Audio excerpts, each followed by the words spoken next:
How can some games give you an unforgettable learning experience, while others... Repetition is the core of learning. And in order to get something into that thick skull of yours, you need to repeat it a lot to get it to stick. And that means doing the same thing over and over and over and over.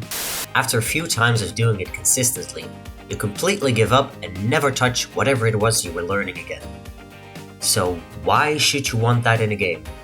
Hi, my name is Michael, and I'm currently working on my graduation project to finally become a proper game designer. My project is going to use a lot of repetition to achieve its goal, which is to teach its players music theory, but more details about that later. I've found that good games with repetitive gameplay can fall under one or more of these three categories. Achieving a fun experience by constantly changing or introducing new rules, mechanics, or story elements. Having satisfaction in the repetition itself. Requiring to learn from your previous mistakes in order to progress. Examples of these games are Stardew Valley, Papers, Please, Tetris, Power Wash Simulator, and other rhythm games, Hades, Call of Duty Zombies, and any other roguelike games. While these games are in separate categories, that doesn't mean that there isn't some overlap. There is something to be said about how the repetition in Papers, Please can be satisfying in of itself, making it also fall into category 2. There is one game in particular, however, which, side note, I have been playing almost non-stop for the past month, that falls into all three of these categories. That game is Satisfactory, a game about building satisfying looking factories. Satisfactory constantly gives the player new types of resources and recipes to explore, making you want to redo and upgrade your factory with every step of the way, each time learning something new to make it even more efficient. Honestly, I could spend a whole video alone about why Satisfactory works so well, but that's not what this is about. But there is a good takeaway from Satisfactory. The more categories your game falls under, the more addictive and fun it's going to be.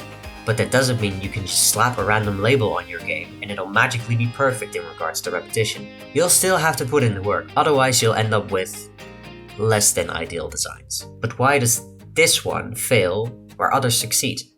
Repetitive games can be fun because of multiple reasons. I've devised the list.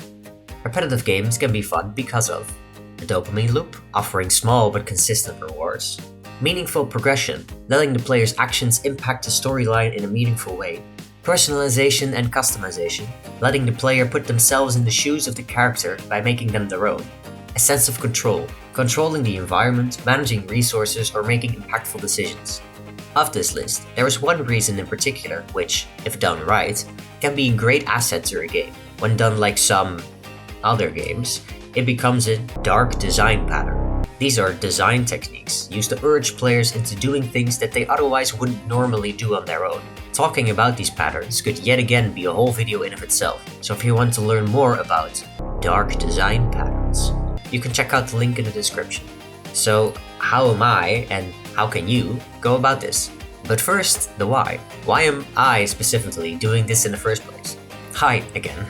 My name is Michael, and I'm currently studying game design in the Netherlands. Like I said earlier, I'm currently graduating, which is why you're seeing this. Besides games, my life is filled with music. Currently, I sing in a youth choir, play in a marching band, and play and write music for a carnival band. I also know a bit of piano and guitar, but that's besides the point.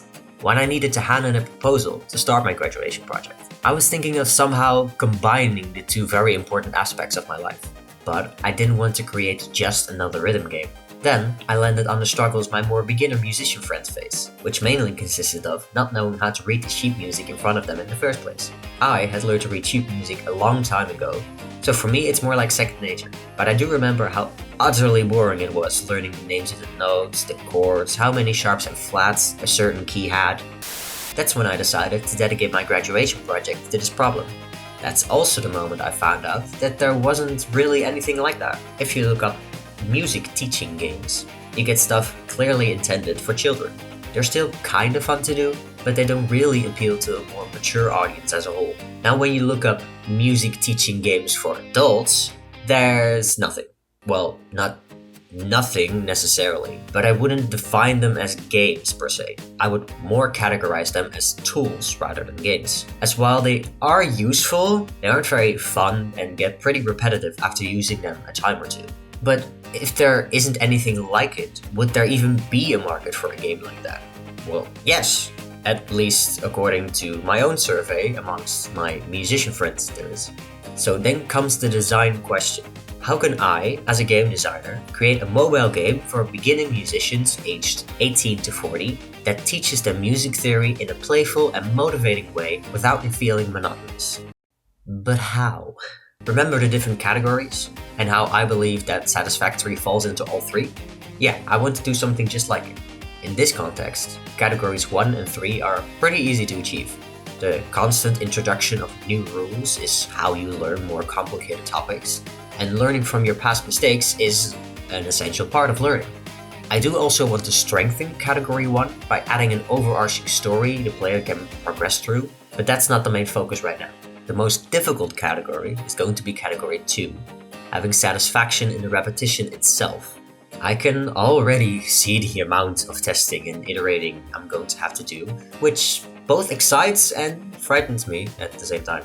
My ultimate goal is for the exercises/puzzles to be fun on their own, so without needing any extras like collectibles or number go up.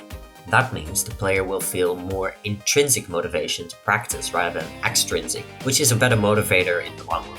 But if I realize somewhere along the way that I do need those extras to give that added oomph, I will not be ashamed to add them either. Something I know I definitely won't be adding are any dark design patterns I talked about earlier.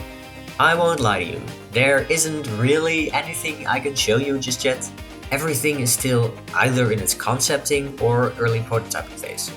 I have some rough drafts of a story figured out, spent a few grueling days trying to get Unity to recognize different notes I play through the microphone, and I have some basic ideas of what certain puzzles or exercises could look like. Other than that, I'm still working on it. I'm still in the more early processes of development, so any future updates will likely be a bit more substantial than this one. Well, I have run out of time and, frankly, things to say, so I'll just leave you with a general nugget of advice. There is no wrong way to design. Process is process, no matter which way it takes you.